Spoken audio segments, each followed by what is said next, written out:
Olá, tudo bem? Bem, hoje no nosso vídeo nós vamos falar sobre a geração da imagem e o surgimento da fotografia subjetiva. Antes de começar, eu queria fazer apenas uma rápida correção aqui, uma errata. Eu falei no último vídeo sobre a invenção da fotografia no ano de 1838. Na realidade, o ano tido como oficial é de 1839. Essa é uma discussão muito profunda, né? Na bibliografia desse minicurso tem um livro do Juan Fontecoberta chamado A Câmara de Pandora, e no artigo Ficções Documentais ele trabalha um pouco sobre essa questão da data e sobre a dupla faceta da fotografia como ficção, como documento, enfim. Existe uma controvérsia sobre a paternidade da fotografia, né, que não é assunto do nosso minicurso, mas, enfim, deixa aqui registrado a correção da data. Bem, no vídeo anterior a gente viu sobre a questão do realismo fotográfico do Ken Domon e como se foi a questão da censura nos primeiros anos do pós-guerra, e a partir de 1950 o Domon começou a encabeçar um movimento chamado como realismo fotográfico para uma documentação mais direta, precisa e objetiva da realidade. E comentamos também que 1954 é tido como ano de solução, digamos assim, né, entre aspas, desse realismo, dessa tendência. Bem, a partir do ano de 1955, a gente começa a ter a chamada geração da imagem, né, e o surgimento da fotografia subjetiva no Japão. A curadora Alexandra Monroe vai chamar essa reação da fotografia subjetiva no Japão como realismo subjetivo, mas dependendo da fonte que você consultar, a nomenclatura utilizada vai ser apenas fotografia subjetiva. Bem, nesse comentário aqui da Emily Cole e da Monroe, enquanto o Domon ele buscava um estilo impessoal, frio, buscando estabelecer um legado de evidência com as suas imagens que permitiriam uma extração mais objetiva da realidade, fotógrafos e coletivos atuantes a partir de 1954 buscaram um realismo mais subjetivo, caracterizado por uma presença mais intensa de possibilidades interpretativas, produzindo imagens que iriam além do simples enaltecimento ou condenação dos assuntos fotografados. Bem, mas por que exatamente essa mudança, né? Por que exatamente essa virada de chave? A gente comentou alguns motivos sobre a dissolução do realismo fotográfico, mas é importante que a gente contextualize os motivos pelos quais novas manifestações artísticas, novas formas de se produzir arte estavam acontecendo no Japão desse período. Bem, o período de 1955 a 1970 é marcado pela recuperação da economia do Japão, né, uma busca pela paz e pelo progresso. Por outro lado, esse momento de busca pela paz e de recuperação foi acompanhado por muitos conflitos sociais e políticos que marcaram intensamente essa época. Um dos principais motivos desses conflitos políticos e sociais foi a oposição à renovação do Tratado de Mútua Cooperação e Segurança entre Japão e Estados Unidos. Bem, basicamente, esse tratado ele foi assinado de novo em 1960, mas ele foi uma espécie de renegociação do Tratado Mútuo de Segurança entre Estados Unidos e Japão de 1951. Esse tratado ele acabou gerando muitas controvérsias e oposições, né, em meados da década de 1950. Uniões trabalhistas, grupos de mulheres, organizações culturais, membros dos partidos comunistas e socialistas do Japão acabaram organizando greves e protestos contra a renovação desse tratado. Bem, esse tratado é renovado em 1960, né, isso gera de fato uma crise nacional do Japão. E um dos principais motivos que fizeram com que essa oposição fosse bastante forte é que o tratado permitia a permanência das bases militares americanas no solo japonês. Bem, e aí isso vai acabar gerando novas formas de se expressar, novas formas de se pensar o mundo a partir da arte. Movimentos como o neodadaísmo, o teatro underground, a dança butô, o novo cinema, eles começam a surgir, são inovações que surgem nesse período, e eles advogavam exatamente por uma nova estética, que pudesse desafiar as formas convencionais do fazer artístico. E isso acabou, obviamente, influenciando a classe dos fotógrafos, que começaram a produzir novos tipos de imagem. Bem, essa nova geração que surge é conhecida como geração da imagem, e eles são influenciados por um movimento chamado de fotografia subjetiva. Essa é uma expressão cunhada pelo fotógrafo alemão Otto Steinert, fotografia subjetiva, eu traduzi do alemão porque não sei pronunciar, que caracterizaria uma espécie de fotografia mais humanizada, mais singular, que realçasse mais a presença do fotógrafo na formação da imagem, ao contrário do que o Ken Domon advogava no movimento do realismo. Bem, essa expressão, fotografia subjetiva, ela é introduzida no Japão a partir de revistas de fotografia, como a revista Câmera. E pela própria definição do Starnet, a fotografia subjetiva ela poderia englobar todos os aspectos da criação fotográfica individual, desde um fotograma, sem muitas informações, até uma profunda e altamente estética reportagem. Ou seja, era um movimento que privilegiava a vontade individual do fotógrafo. Então, era algo que, no primeiro momento, no Japão, acabou sendo encarado como um movimento de reação ao realismo objetivo, o que não era necessariamente verdade. O realismo, por si só, ele não era um movimento que ia contra a ideia da fotografia subjetiva. Na verdade, o que a gente está falando aqui é um grau de envolvimento, de maior ou menor envolvimento do fotógrafo. Então, alguns fotógrafos do Japão dessa época acabaram interpretando o movimento dessa forma e acabaram reinventando técnicas, estilos de formação de suas imagens, né, de modo a se distanciar mais daquela estética do realismo defendida pelo Beaumont. Bem, em 1956 vai surgir a Liga de Fotografia Subjetiva do Japão. Ela é estabelecida com cerca de 40 membros. Essa aqui é a primeira exposição internacional de fotografia subjetiva. Ela é uma exposição que acaba reunindo trabalhos de cerca de 80 fotógrafos de diferentes países. Ela acontece na loja de departamento Takashimaya, em Nihonbashi, em Tóquio. E ela representava, de fato, essa fome, né? Essa vontade por uma fotografia mais subjetiva e experimental que dialogasse com os anseios e crises da época. Bem, um dos grupos fundamentais na formação dessa ideia de uma fotografia mais subjetiva, com o fotógrafo mais presente, é o Grupo Vivo, que é composto por esses 6 membros, na ordem Eiko Hosoe, Shomei Tomatsu, Kikuji Kawada, Akira Tano, Iko Narahara e Akira Sato. Aqui no nosso mini curso a gente só vai falar desses 3, principalmente do Tomatsu e do Hosoe. O Kawada a gente vai mencionar ele brevemente, porque ele tem um estilo muito peculiar também de se documentar essa situação do pós-guerra. Bem, o Grupo Vivo vai surgir em 1959 e vai acabar encerrando as atividades em 1961. É um grupo que ele tem curta duração, mas ele acaba influenciando muito a maneira de se fazer fotografia no Japão e ele acaba influenciando futuramente vários outros fotógrafos. Esses fotógrafos eles se conhecem numa exposição chamada Os Olhos dos 10, que acontece em 1957, em que eles participam juntos dessa exposição. E com o término da exposição, eles decidem criar esse grupo. Basicamente, eles dividem um dark room, né, um escritório, eles alugam um escritório num espaço em Ginza, em Tóquio, e eles ficam dividindo aquele espaço e produzindo trabalhos juntos, embora cada um tivesse seus estilos individuais. Bem, eles têm estilos individuais, mas os assuntos deles eles costumavam transitar entre uma busca pela identidade nacional do Japão e os efeitos da guerra e da modernização. É importante falar também que todos esses fotógrafos eles nascem na década de 30. Então, eles são fotógrafos que crescem vendo um Japão derrotado e devastado pela guerra. E quando chega na década de 50, eles aparecem como jovens dispostos a utilizar da arte e da fotografia como ferramenta para interpretar e transformar o Japão do tempo deles. Então, eles vão ter uma estética mais pessoal e mais expressiva do que os fotógrafos do realismo do Ken Domon.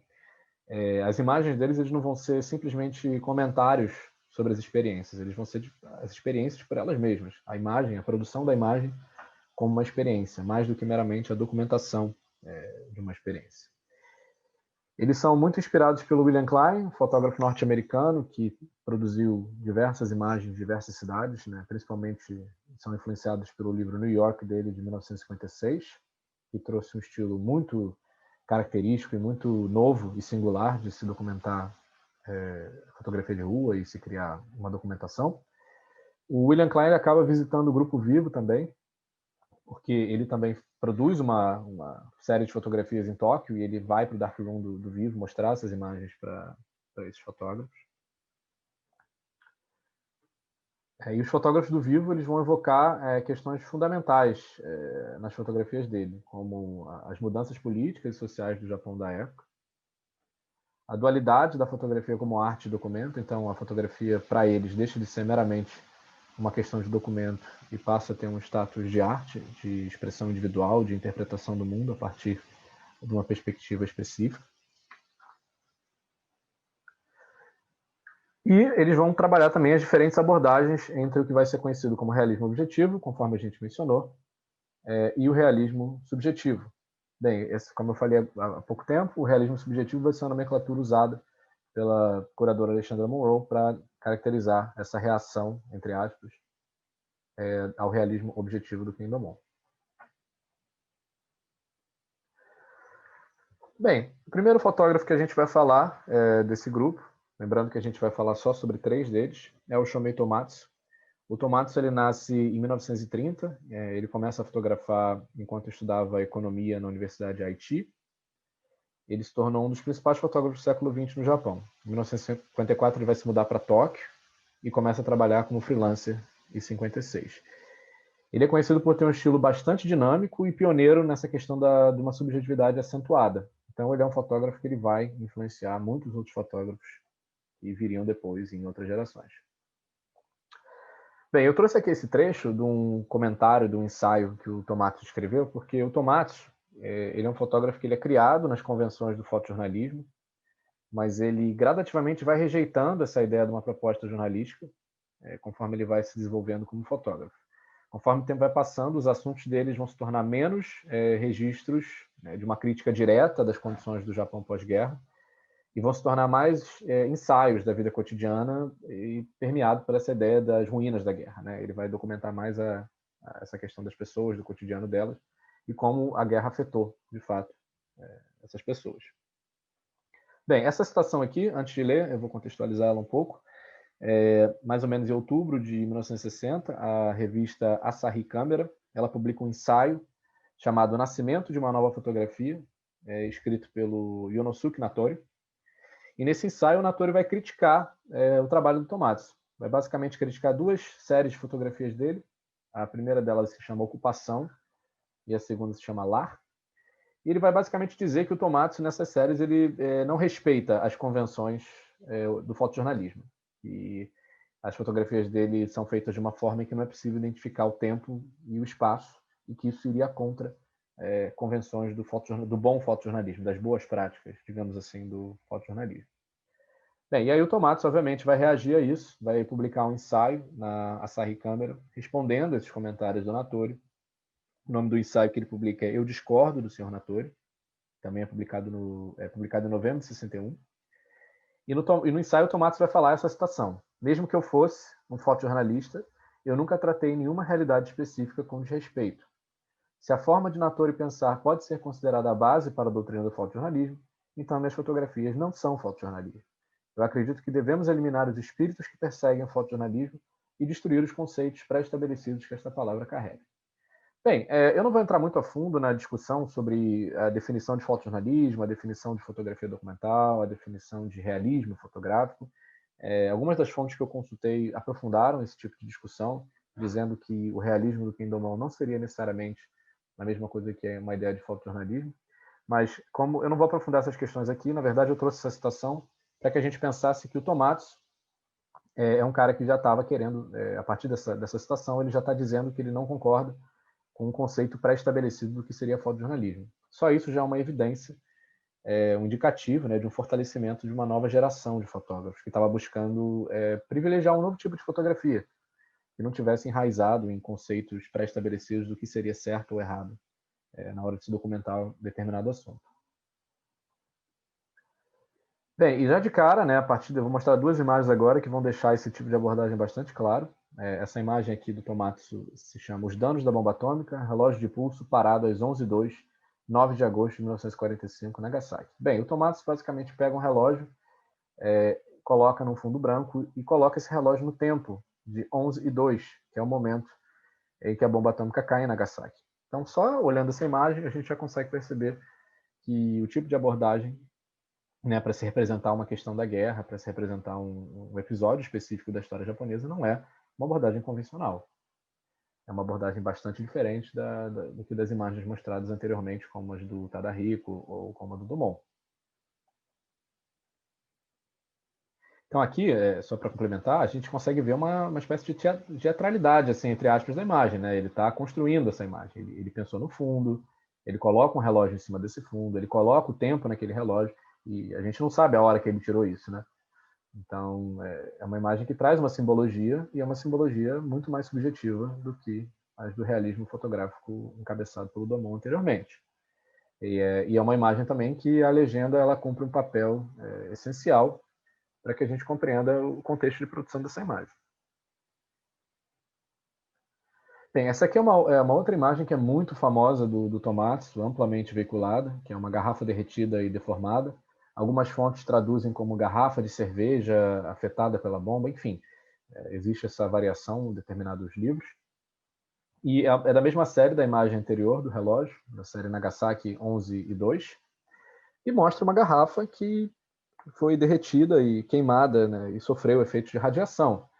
Quando a gente olha, ela tem um aspecto surrealista, né, até abstrato. A gente não consegue identificar exatamente que tipo de objeto é. E a legenda ela aparece para elucidar esse tipo de coisa. Mas a gente tem aqui uma representação, né, que trata de um episódio da história japonesa de maneira totalmente subjetiva e de maneira bem diferente, bem menos direta do que as fotos que o Domon fez de Hiroshima. Bem, enquanto ele estava em Nagasaki, o Tomatsu ele fez essa observação. Em Nagasaki, eu testemunhei não apenas os vestígios da guerra, mas também um pós-guerra que parecia não ter fim. Eu acreditava que ruínas caracterizavam cidades reduzidas a cinzas, mas Nagasaki me ensinou que ruínas também podem ser encontradas na alma humana. Bem, ele não só documentou objetos, ele também documentou pessoas que foram afetadas pela bomba. Aqui ele faz uma imagem de uma mulher, o braço de uma mulher que teve o braço afetado, alguma doença causada pela bomba.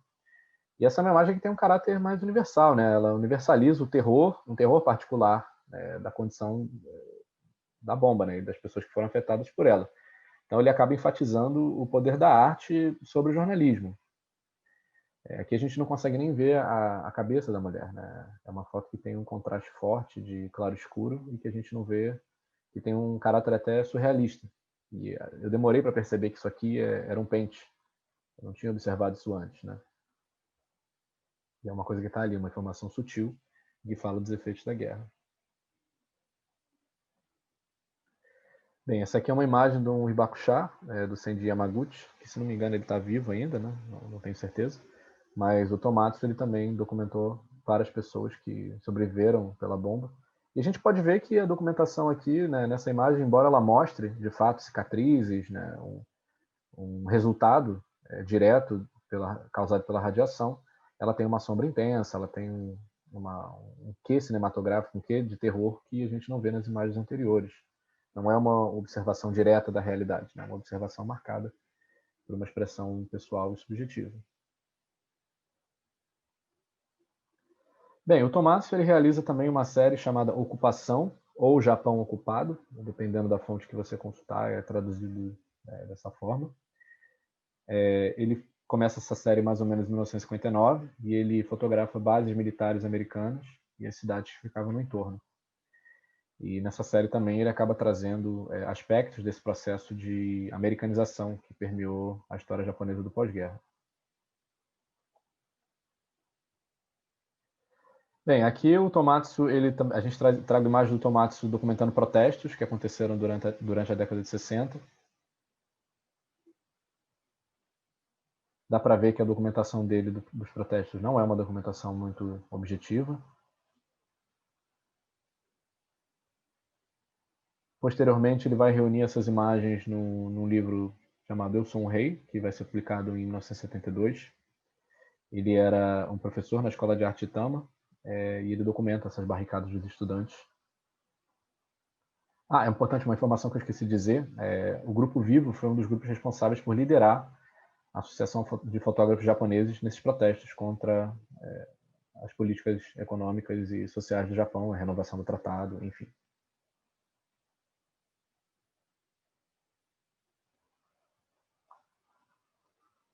Bem, essa talvez seja a série mais famosa do Tomatsu, a série que se chama Goma de Mascar e Chocolate. A proposta dessa série é um pouco semelhante à proposta da série Ocupação. Ele começa essa série também no final da década de 50. É um trabalho que durou mais de 20 anos para ser feito. E é um retrato marcante dessas dificuldades de relação entre Japão e Estados Unidos. Existem imagens icônicas, essa aqui é uma das imagens mais famosas, né, com uma menina com uma bola de chiclete.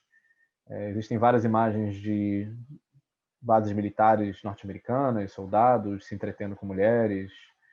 E é uma série que buscou mostrar essa ambivalência da continuidade da ocupação dos aliados e a busca do Japão pela construção de uma identidade nacional. Bem, o Kikuji Kawada é um fotógrafo que nasce em 1933. Ele declarou ter sido muito influenciado pelo Ken Domon, pelo Kimura Rie. Numa entrevista com a Lena Fritz, ele disse que costuma descobrir os temas dele durante o processo de fotografar e que os projetos dele geralmente são produzidos um projeto a cada 5, 10 anos. Ele não é um fotógrafo que trabalha com temas fixos como o Kimura e o Domon trabalhavam. Se a gente se lembrar agora das imagens do Domon, o Domon ele trabalhava com temas fixos, crianças, estátuas de Buda, Hiroshima. Então, o Kawada ele não é um fotógrafo que trabalha nessa direção. Ele vai fotografando e vai descobrindo conforme o processo se desenrola. Bem, a série mais famosa dele é a série que se chama O Mapa. É uma série que acaba virando um livro em 1965, mas ela começa a ser produzida na década de 60. Nessa série, ele mostra uma preocupação com as cicatrizes do Japão do pós-guerra e essa busca por uma identidade. Então, as imagens do livro elas têm um contraste forte, elas são escuras, elas são granuladas e elas mostram objetos da cultura americana, como garrafas de Coca-Cola, né, como nessa foto, pacote de Lucky Strike. E também tem essa foto que é muito famosa da série, que é uma bandeira japonesa no chão, depois de um protesto. Então, a gente consegue perceber que, de fato, existe uma virada bem significativa no estilo de documentação, né?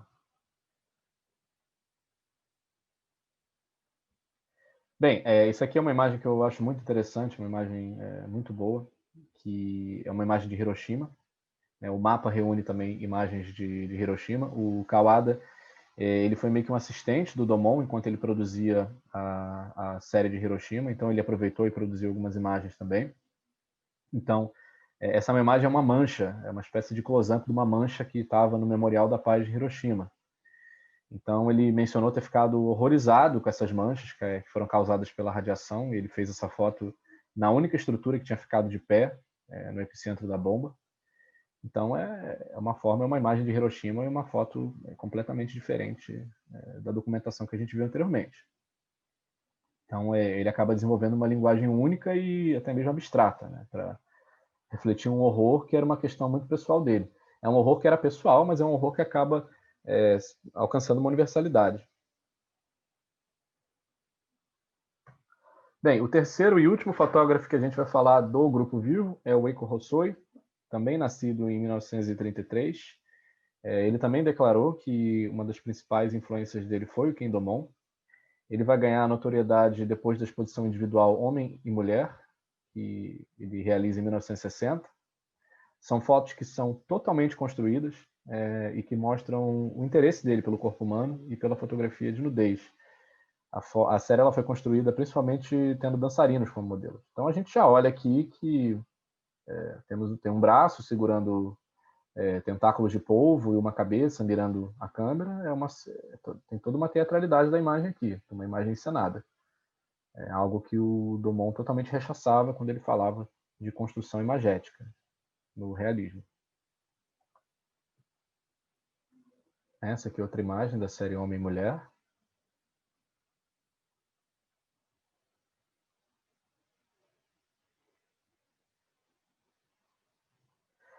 Bem, e a série mais famosa dele vai provavelmente ser a Aprovação pelas Rosas, Baraquê, são sequências de fotos feitas do escritor Yukio Mishima, que está inclusive fazendo 50 anos da morte dele esse ano. Então, eu adoro essas fotos, tive até dificuldade de selecionar, acabei colocando mais fotos do que eu teria colocado, mas esse ensaio que foi realizado com Mishima, ele foi feito em 1961, e ele teve o Daido Moriyama como assistente, que é um dos fotógrafos centrais também do nosso minicurso, que a gente vai falar no próximo vídeo. Então, como é que aconteceu esse ensaio, né? O Mishima, ele viu as fotografias do Hossoi e entrou em contato com ele pedindo para ser fotografado. Tinha gostado muito das fotos, do estilo dele. E aí o Hossoi até conta que ele ficou, como assim? O Yuko Mishima entrou em contato comigo? Como assim? Ele nem acreditou. Então, o Mishima chegou para ele e disse que ele podia fazer o que ele quisesse, podia propor qualquer tipo de ensaio que ele iria topar. Então, o Hossoi propôs fazer um ensaio que envolvesse erotismo e nudez. Né? E o Mishima, que já era um cara que gostava bastante dessa questão do corpo, né? Ele tinha um culto ao corpo muito intenso, ele concorda com essa ideia. Então, parte das fotos são feitas na casa, estilo rococó do Mishima, em Tóquio, e a outra parte é feita em estúdio. Né, o Hossoi conta que a Mishima, a esposa do Mishima, adorou as fotos, achou as fotos maravilhosas, né? E isso também contribuiu para que ele continuasse a fotografar livremente o Mishima. Foram feitas de 5 a 6 sessões com o Mishima, antes que surgisse uma vontade de publicar um livro. E o Mishima, no primeiro momento, ele fica tímido, ele não quer, ele fica receoso da publicação das fotos, mas depois ele concorda. E ele acaba comprando mais de 100 cópias do livro e nem conta isso para o Hossoi em um primeiro momento. Essa foto é incrível.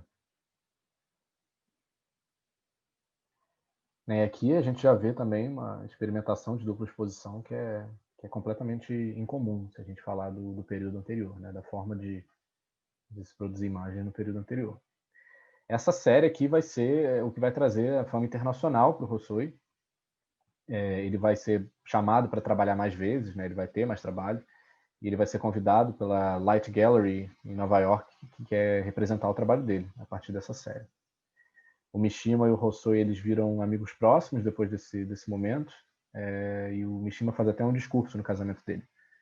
Então, o Mishima, como um grande propagador do corpo, né, da obsessão pelo corpo, acaba enfatizando, esse ensaio acaba enfatizando muito a personalidade do escritor.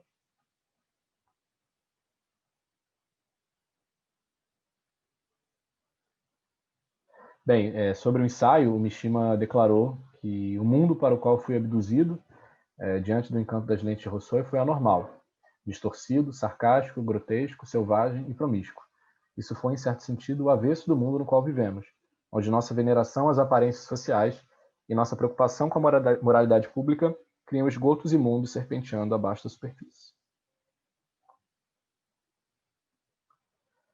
Bem, a série Kamaitachi, do Hossoi, é outra série muito famosa dele, que é produzida em 1965, em parceria com o dançarino e fundador do Butô, Tatsumi Hidikata.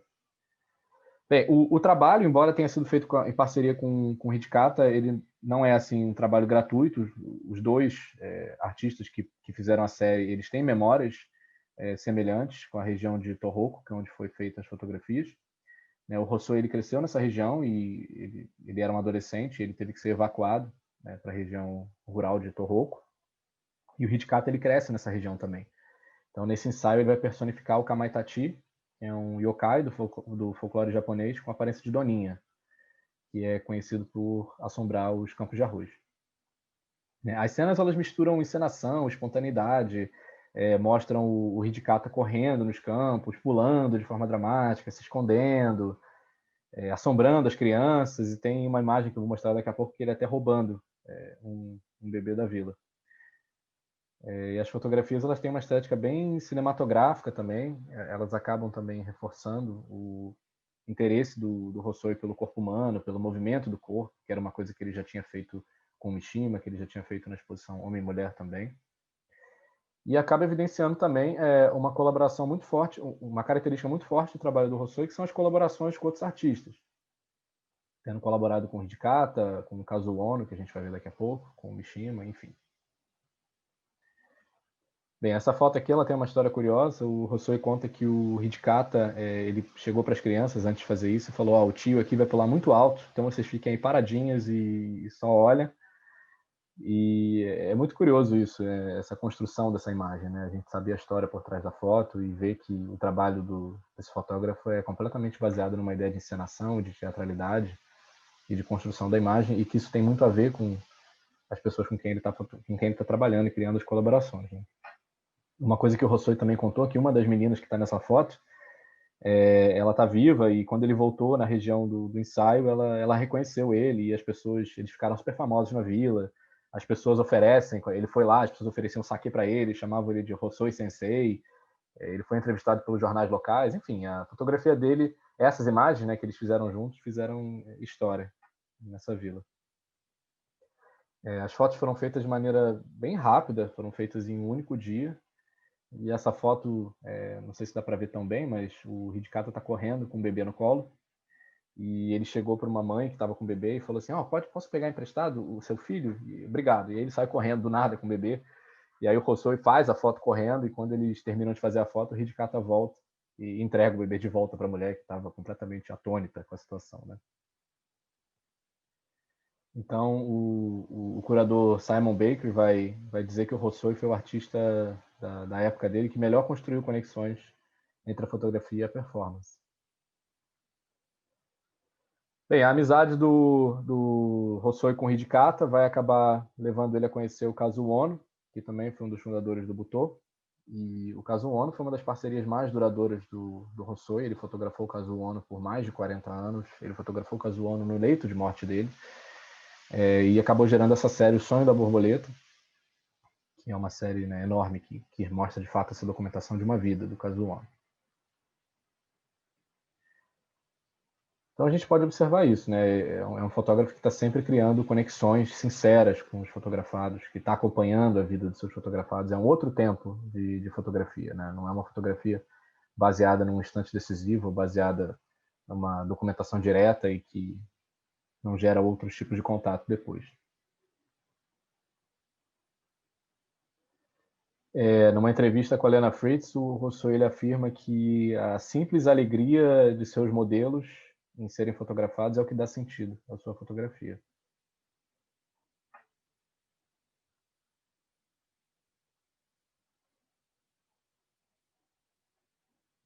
Bem, no nosso próximo vídeo a gente vai falar de uma outra tendência que surge no final da década de 60, que é a nova liberdade fotográfica.